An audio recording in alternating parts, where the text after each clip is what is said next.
What's up, everybody? Welcome to another 60 feet 6 inches, your fantasy baseball home over at fakepigskin.com. I'm your host, Kyle Robert. You can follow me on Twitter at NotoriousKRO.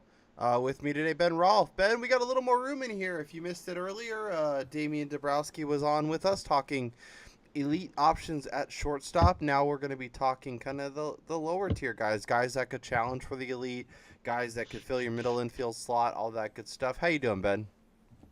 Yeah, I'm feeling much more relaxed. I feel like there's only one person now that can attack me rather than two, so that's always a good start. But it was nice to have Damien in here. It was strange to agree on things for a change after spending the last year and a half ripping 10 bells out of each other every time we get on the podcast and talking about how rubbish each other's opinions are. It was nice to get some agreement. I feel like we're going to talk shortstop today, and that we were talking shortstop, and I feel like shortstop's a position where a lot of the arguments are going to be had in that sort of 9 through 25 range Yep. rather than in the top eight. I feel like the top 7 or 8 are fairly settled, and then after that is where all the arguments are going to come. And so me and you get to have the arguments, which is always good fun. Absolutely, and that's what I'm here for. I'm here to tell you how wrong you are and how right I am, and it's a pretty common thing, Ben. I know you're used to being wrong, and I'm used to me being right. So, we're in a good spot here. Yeah, if I want to be wrong, I'll just go and tell my wife something, and she'll tell me I'm wrong. They're really good at that. But good thing they don't listen to this podcast. All right, Ben, let's jump into it. Okay, so if you did, once again, if you missed the elite tier, we talked Bogarts, we talked Trey Turner, Correa, Lindor, Seager, all those guys. Go back if you're on YouTube. Go back and watch. Make sure you subscribed to our YouTube feed, to our iTunes feed, to Stitcher, wherever you get your podcast from, so you get this stuff as soon as it's released, as soon as it comes out, and you're not missing out on anything. So Ben, I guess my question to you is, of the guys that are beyond that top nine, which, if you missed it, Trey Turner, Carlos Correa, Francisco Lindor, Corey Seager, Elvis Andrus, Alex Bregman, Xander Bogaerts, Gene Segura. That's kind of our top eight. Beyond there, is there a guy that you think can challenge for, I don't know, top five, top six range? There's yeah, they kind of fall into two categories for me. There's kind of guys I think can make the challenge, like a group of four just behind the top eight that I think that can push. I know we talked about Story. For me, if he can get in the right position in the lineup, it's Javier Baez, because last year he took that jump from 14 home runs up to 23. I think he's got more power than that. He Mm-hmm. also steals around 10 bases and actually has the potential to get up to around 15.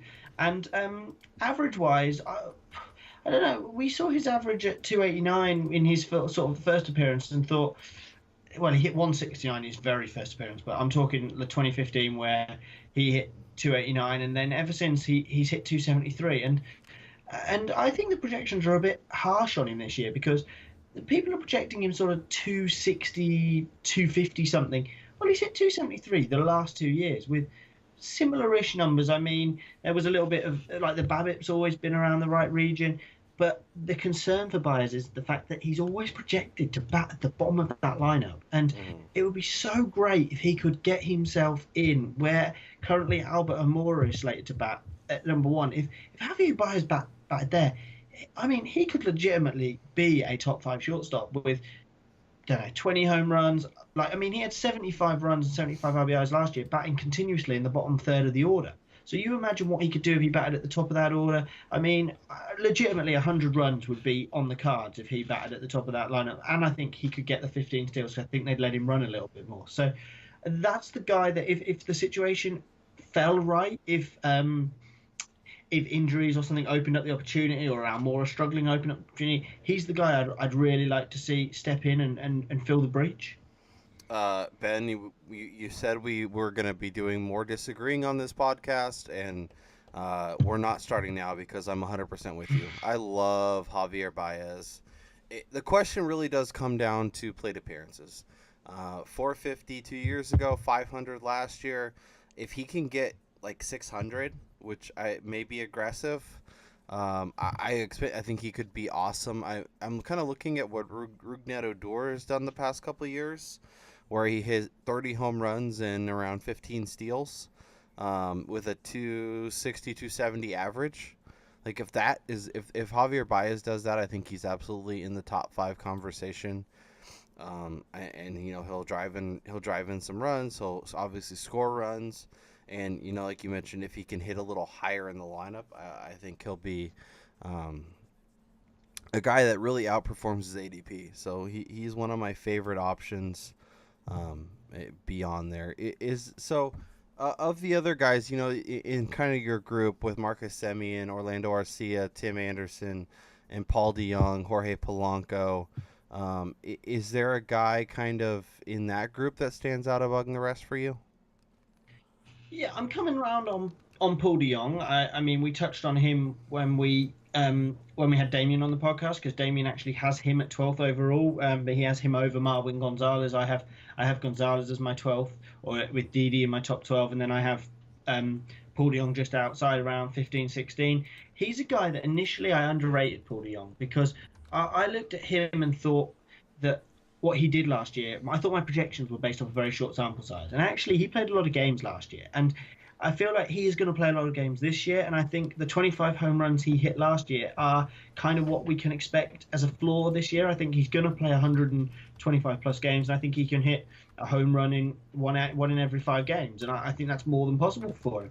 So I'm not quite as high as Damien on him, but out of that group, he's the guy that I think has the skill set and the floor to really push on. But we've seen these power guys. You touched on Ruben at all. We've seen these power guys flame out big style. So he's not a guy I'm going to be putting too much weight on. Like I'm not going to be as aggressive and take him there. But he's a guy I think can do it. I like Tim Anderson in terms of speed, and I think Orlando Arcia gives you that kind of a little bit more balance Orlando Arcia gave you. He was 15, 14 last year, and I like that.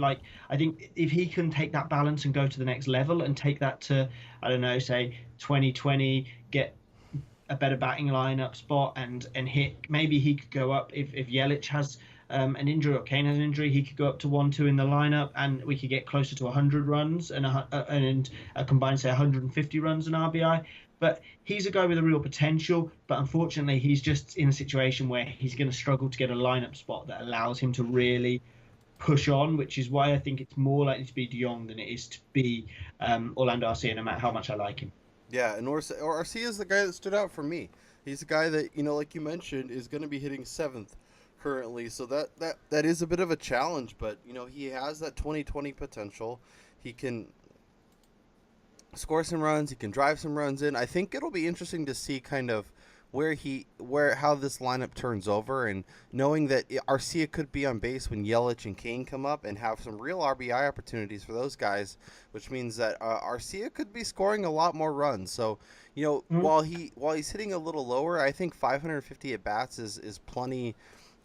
Is plenty fair to project, and some of them are projecting up into like 600, and if he could do around 2020, get 80 runs and around 70 or 80 RBIs, like this could be a guy that's comfortably inside that top 10 or top 12 at the position, and could be a really nice value on draft day.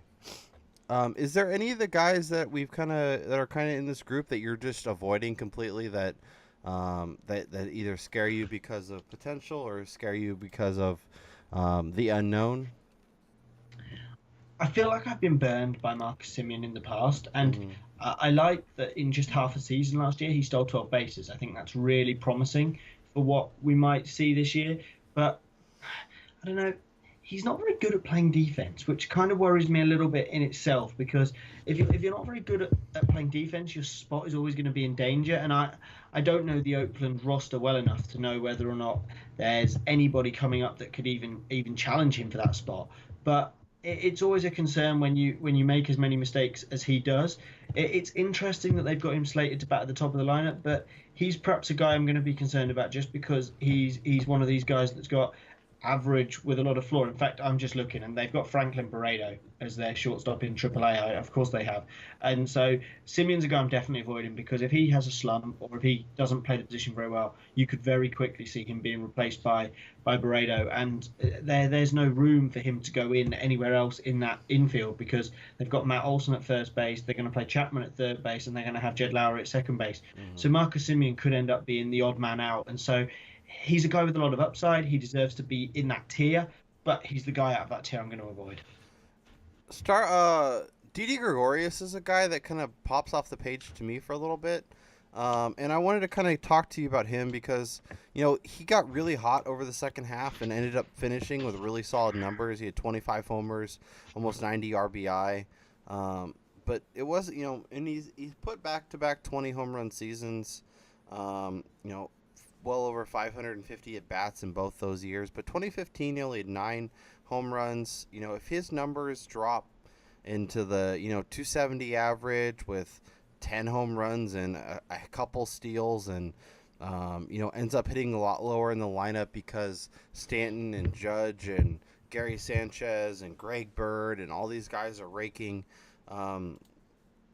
Do you have concerns that he could fall off a lot and become a guy like, we talked about a little bit before, is he's a guy that kind of was the defensive guy when the Yankees first got him, and nobody really saw this coming, and all of a sudden, he started hitting the cover off the ball, so everybody was all about it. But if he kind of comes back to reality a little bit, like, would that shock you? No, not at all. I mean, he absolutely could come back down to earth. And the trouble with Gregorius is that 6th in the lineup feels like his kind of ceiling, unless an injury happens to one of those 4. And I mean, it's every possibility that Bird will get injured. And obviously on the days that Romine spells Gary Sanchez, you'll see Romine slip down towards 9th in the lineup. So let's say 5th is Didi Gregorius' ceiling, because Gregorius doesn't walk enough to, even if Brett Gardner or Aaron Judge don't slot into the 1 and 2 spot easily, Gregorius doesn't walk enough to go up there. I think it's more likely that maybe Aaron Hicks goes up there and does it. And that's my bigger concern, is what happens if Aaron Hicks comes out the gate hard? Will he slide above Didi Gregorius? All of a sudden, you've then got Didi Gregorius batting 7, and you've got Brandon Drury and Tyler Wade coming up behind him. I'm absolutely okay if Didi Gregorius actually ends up at like number 9. Obviously, he'll have less opportunities, but then he will see Gardner, Judge, Stanton, Bird, Sanchez coming up behind him. So the issue for Didi Gregorius is really that he could come up and find a lot of empty bases, because those guys ahead of him are either going to strike out or hit home runs. So he's not going to come up and find the bases loaded many times, because that's just not how it's going to work. But equally, he's not hitting low enough in the lineup to benefit from that order coming around and sweeping him in. So they're my concerns for him. So if he doesn't hit his own home runs, if he doesn't get 20 to 25 home runs, if he doesn't steal 5 bases, if he doesn't hit 287, he could be really bad. But equally, he could be a guy who's a bit like Xander Bogaerts, in that he does nothing special, but he does just enough to be worth a top 10 kind of shortstop position. Yeah, I think that's very fair. I want to throw out a couple other names of guys that are just guys that I've kind of thought about. And we'll start with first Addison Russell. This is a guy that I've been a big fan of. Obviously the 2016 year where he hit 21 homers, 95 RBIs. I thought, it's all coming together. He only hit 240, so that's frustrating. But I thought, okay, progression's coming, and the next year, maybe he hits like closer to 30 home runs with the same amount of RBIs, and maybe hits like 260, 270, and backed it up with a 239. So I guess for Addison Russell, is he a guy that we should expect to kind of be like a 250, 240, 250 hitter, or do you think progression can still come? I think it can still come. I mean, like, we're talking about a 24-year-old. It took Elvis Andrus, we were talking about him in the last podcast, till he was 28 to really develop that power. And I mean, he's come up as a middle infielder, so obviously the emphasis is not on being a big slugger. It's on being a nimble guy in that middle infield, covering a lot of ground. So it's natural that he's going to have a down year at 24. It's not a huge problem. I think there was also some injuries in there, hence why he only played 110 games. The concern, obviously, and it's the same with with Baez to an extent is that he has Joe Madden as his manager, and therefore he could just find himself sacked because Joe Madden Mm-hmm. feels like it. Um, depth, depth charts and Steam are kind of only having projected for 120 odd games, and I find that a bit weird. I think if he's healthy, which he showed in 2015 and 2016 he can be, I think he'll get 140 games. I can't see Madden just dispensing with him. They don't have enough options. Ian Happ and Zobrist aren't going to get rid of him completely. If anything, Ian Happ's going to get rid of Albert Amore in the outfield. Is the way I look at it. So I think his playing time's safe. I just don't know if we're going to see enough of a bounce back.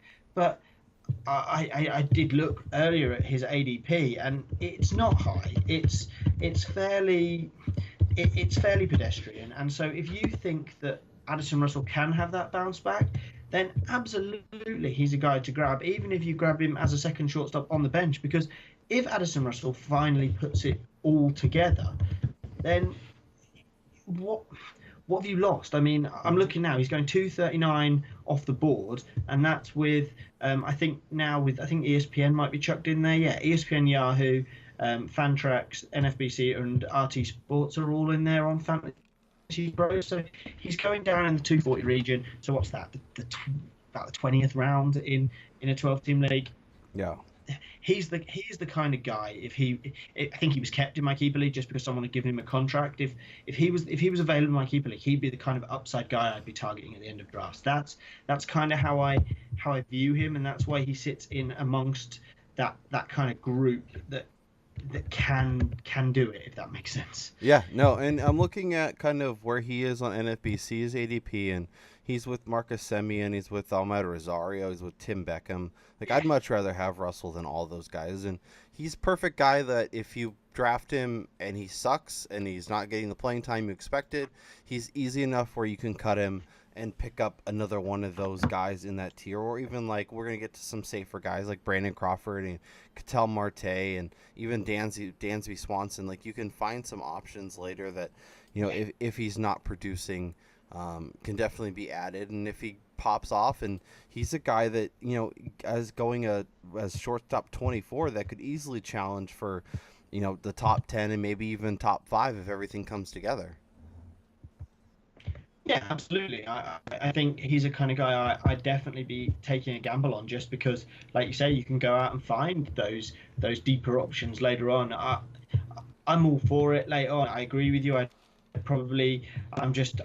in my tiers wise, I have him tiered with Semien, Arcia, Anderson, Polanco, and De Jong, and just ahead of the Tim Beckham tier. But if I was to do my rankings, the tier would kind of end with Addison Russell mixed in with Polanco and maybe Tim Anderson, and ahead of Marcus Semien, with Semien then just ahead of Tim Beckham, and then Jose Peraza chucked in there as well. So it's an interesting group, and Addison Russell, he in a way he's the same as Jose Peraza. If everything falls the right way for them, they could do really well. Peraza could be the steals guy, Addison Russell could be a power guy.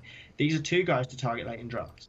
My concern with Addison Russell is, does he lose playing time because of either injury or just the way the Cubs work? I mean, the trouble with the Cubs is he can end up, I think he'll start 140 games. The trouble is he might leave some of those games for a defensive replacement at some point, or for a pinch hit or something like that. So there's my concern with him. With Jose Peraza, you've got the concern that Nick Senzel is now working out at shortstop because Eugenio Suarez is at third base. So all of a sudden, Jose Peraza, who was my sleeper at second base, is all of a sudden a guy that I'm actually now sort of scared to touch. But a guy I will take, because if he gets off to a hot start and he's stealing bases, they're not going to get rid of him. So that's how I kind of feel with those two guys. If I wait on this position, and that's how I kind of see myself approaching shortstop this year. I know we haven't talked the general strategy, but if I miss out on that kind of top 5 or 6, if you include Machado, then my temptation might be, unless real value drops in my lap, to sit and wait and be the very last guy who takes a starting shortstop. And I mean, I'm talking about taking shortstops when everyone else has started to take middle infield out of the shortstop pool. I'm talking about going really late. I'm sort of saying, like I say, Orlando Arcia, Tim Anderson, Addison Russell, Jose Peraza, Tim Beckham kind of late. That's the kind of little area that I think I'm going to target in my strategy, just because I think you're right. I think you can go out and find somebody to just do you a job. Chris Owings always has a hot week or two. Yeah. And I'm with you. I think the kind of the elite tier: Trey Turner, Carlos Correa, Lindor, Bregman, probably even Seager and Andrus, depending on where they go, and then obviously Machado, like you said, assuming he'll get that value. And but after that, I'm very comfortable waiting. One of the guys that I might end up targeting, I'm not really sure I'm as excited about as I was last year. Is Andrelton Simmons. Like, this is a guy that all those injuries kind of pushed him way up in the order, and he was hitting, like 2 or 3 most of the second half, and when Trout came back, he was right there. And but now that they have Trout, and they got a Kinsler, and the Upton's there, and Pujols is healthy, and Calhoun, and they're gonna have Ohtani hitting some DH, so Simmons is gonna be back down kind of 7th, 8th, and when he's hitting down there, I don't know if I trust the power enough to make him one of the guys that I'm coming with this year. Is he a guy that you're fine owning as a late shortstop target or a middle infield option? I don't think I'll own him this year because I think people will draft him expecting last year, because they'll look at it and say, oh, Andrelton Simmons finished the top 10 shortstop. He hit X amount of home runs. He stole 19 home bases and hit 14 home runs. I mean, okay, he's hit 17 home runs once for the Braves and then immediately went back to being a 7 home run guy. I don't think we can even lock in 10 home runs as a definite for him. Steals wise, he showed early in his career he could run, but again, he went through a long period with Atlanta where he just didn't, and maybe that was a conscious decision from them. With the Angels, he has had 29 steals in 2 years, so yeah. I think we can safely say about 10 steals for him. But again, I agree with you. What I think is going to happen is he's going to get drafted, and then I think he's going to get dropped. So if you're the guy who takes a gamble on Addison Russell, and Addison Russell hasn't worked out 6 weeks in, I think you'll find Andrelton Simmons on your waiver wire, and he won't be disappointing you. He just won't be the 15-20 guy that everybody's kind of banking on. Yeah. He'll be more like a 10-10 kind of guy. And I mean, if you're really stuck at shortstop, you'll take 10-10. And again, he's so good defensively and generally stays so healthy that 155, 160 games is not out of the question. It is not out of the question that if they challenge right the way through the season, it is not out of the question that Andrelton Simmons plays every game this year. He is that good defensively. But I'm with you. Yeah, I think 8 to 10 homers, 8 to 10 steals, hitting around 270 is a very realistic projection for him. And could he outperform those numbers? Absolutely. And he's going on as shortstop 18, pick 210 overall. So I mean, like, if I can get him in the low 200s and I want someone I know I can lock in, or he makes a great option where if I don't like my middle infield options, I have Machado, which I plan on sliding over to short. He's a guy that I can pencil in. I know he'll get the at bats and play enough until I can move Machado, and then I can have Simmons where I can drop him if I need something else, or I can move him to middle infield. Like he's fine. But I'm definitely not going out of my way to get him. And likely, like you said, someone will probably see the numbers from last year, the almost 20 steals, 15 home runs, and be like, oh, pencil him in for me. I'll take him and take him 5 rounds before I'm comfortable doing that. Let's keep moving through it, Ben. I want to talk about kind of the next tier, the Tim Beckham, Zach Cozart, Jose Peraza, Tulowitzki, Rosario. Like, is there a name or two in there that kind of stand out above the rest for you? I like what Tim Beckham could do. You've got to remember that Tim Beckham was once the first overall pick in the draft. Mm-hmm. In the 2008 amateur draft, my God, that's a long time ago.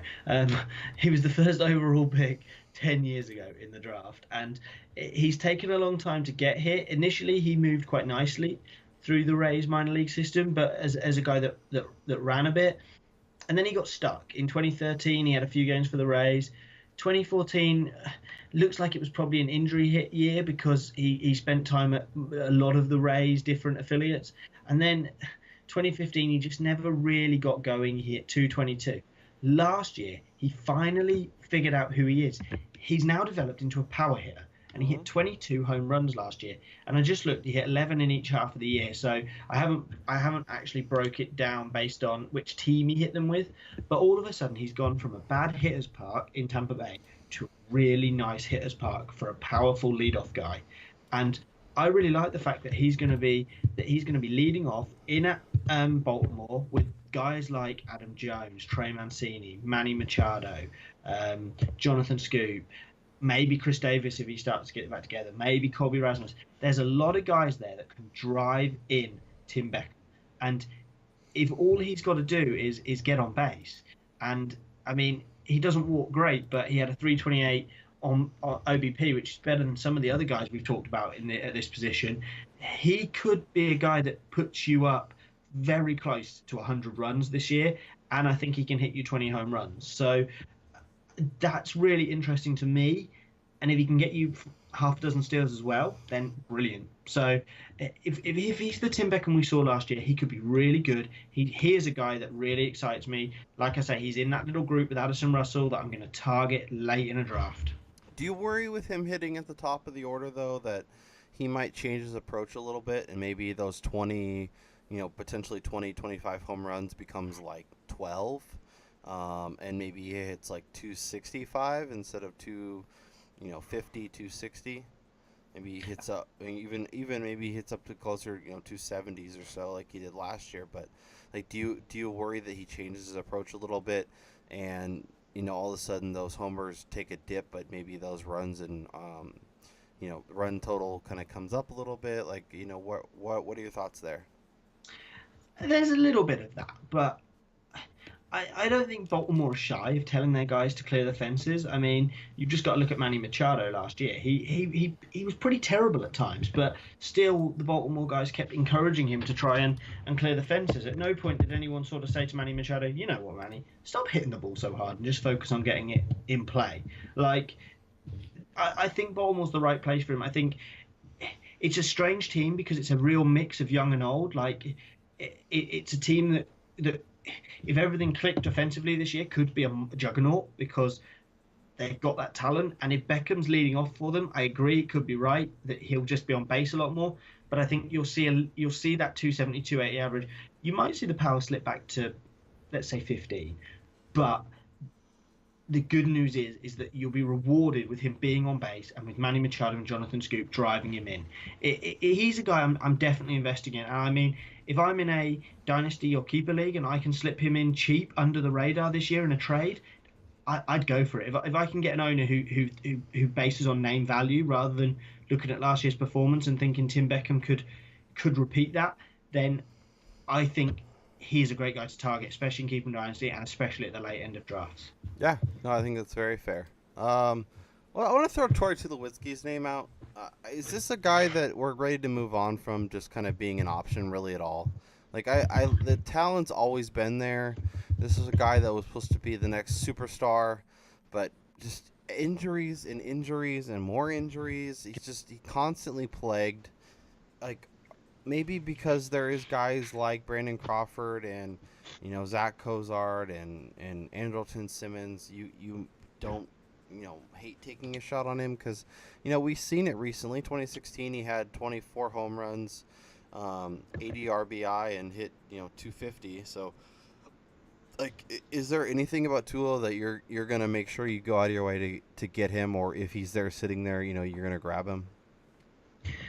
My trouble is that actually at the moment, if I was looking at Troy Tulowitzki or Zach Cozart, I'd probably lean Cozart just based on the fact that Cozart's downside is kind of, I don't know, 10 home runs with a 250 batting average, whereas Tulowitzki's downside is like a 240 batting average with what he did last year. Yeah. 5, 6, 7 home runs if he gets injured. Whereas I feel like at least with Cozart, over the course of his career, 120-ish games feels safe, whereas with Tulo, 130-ish games feels like his upside.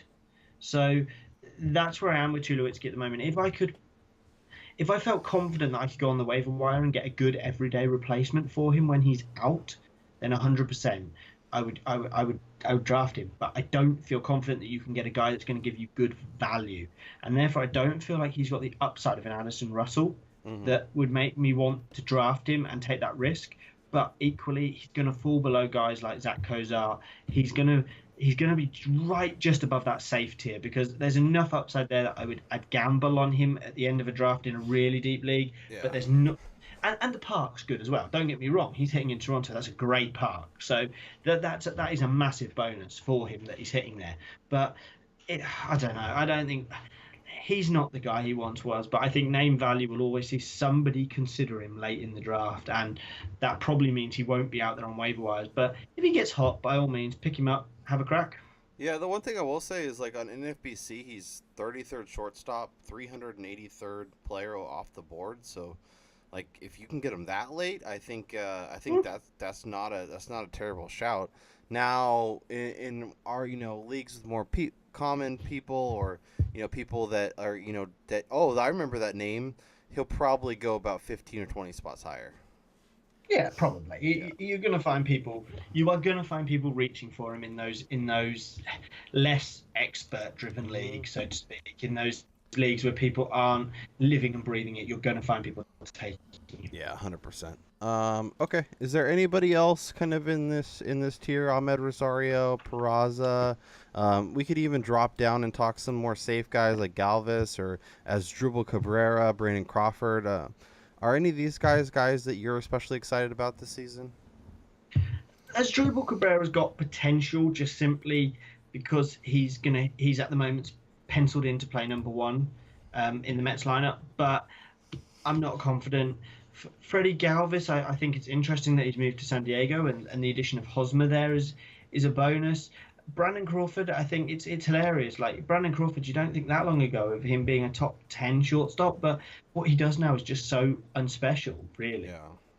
Um, Armando Rosario, I think he's got a lot of upside, but it's just can he play enough with Jose Reyes there? Can he get enough at bats in a situation where there's enough on base to get the runs and RBI and all that kind of stuff? The guy I want to do is I want to leap back up to the top very briefly, just to circle back around. I'd Sure. just like to talk about Marwin Gonzalez because I think a lot of people like me think of Marwin Gonzalez as this super utility guy. They don't see Marwin Gonzalez playing every day. Well, right now the backup outfielder for the Astros is Jake Marisnick, and at the moment he's supposed to be platooning with Brian McCann, with Evan Gattis sliding in to catch while he's not there. They're really short on outfielders. I mean, I know they've got Derek Fisher in the minors, and they've got some other good names down there like Kyle Tucker, but at least initially, Marwin Gonzalez is going to play a lot more than people think, and I think people need to be aware of that. And I think if he hits well, there's every chance he could go up in front of Josh Reddick and hit fifth in that lineup. And if he does, he's going to be a real solid option. He's got a hell of a lot of eligibility. I'm just going to have a look at all his eligibility on ESPN, and bear in mind ESPN is as tough as it gets for eligibility. First base, second base, shortstop, outfield. You can't ask for better than that from a guy, and there's chances are he'll pick up third base in the season as well. So I absolutely would go and get Marwin Gonzalez. For me, he ranks behind Baez just because I don't think he's quite got the same upside as Baez, Yeah. but he probably ranks. So for me, it's the top eight, then Story, Baez, Gonzalez, Gregorious for me, and that's kind of where I want to finish because I think Gonzalez gets swept under the rug because everybody thinks like Eduardo Nunez, super utility, not going to be any use to me. Yeah, no, I like that call a lot, and it's easy to kind of write him off. Oh, he had one big breakout season, 500 at bats, 23 home runs, 90 RBI, and you go, oh, well, that's a fluke. But if you go back to 2015, he only had 370 plate appearances. So, if you add another, 200, 150, whatever. Now you're talking about a guy who's approaching 20 home runs again, and maybe hits higher in the order. Maybe those 30 RBIs become like 80, 70, 80. Like this could be a guy that hits 280, gets you 15 to 20 bombs. Is hitting in a good lineup, so 80 RBI. Like scores some runs. I'm with you. I think this is a guy that will probably get a little underrated and could be a nice value on draft day. Yeah, absolutely. I think he's definitely a guy to keep an eye on. I think the multi-position eligibility will maybe push him up a fraction, But he's definitely a guy to keep an eye on your draft day, keep an eye on where he goes. And like I say, he's got that flexibility where he can go corner infield, middle infield, obviously first, second, and short, and also can slide into the outfield. So he's a great guy to take in those middle rounds, and it leaves you a lot of flexibility in the late rounds and then on the waiver wire. Absolutely. All right, Ben Rolfe, this was a lot of fun. If you guys missed the first part with Damian Dabrowski, make sure you go back and check that out. Make sure you also go to fakepigskin.com. We have a ton of great content. Obviously, Ben continues his rankings. We've been doing some Make the Case. We've been debating. We did Manny Machado and Josh Donaldson. We're posting sleepers. We're doing all kinds of stuff. So make sure you check out Fake Pigskin's MLB section. Make sure you subscribe to our YouTube feed or iTunes or Stitcher, wherever you get the podcast. Feel free to send us questions on our Twitter feeds at NotoriousKRO, at BenRolfe15. But for Ben Rolfe, I'm Kyle Robert, and we'll talk to you guys next time.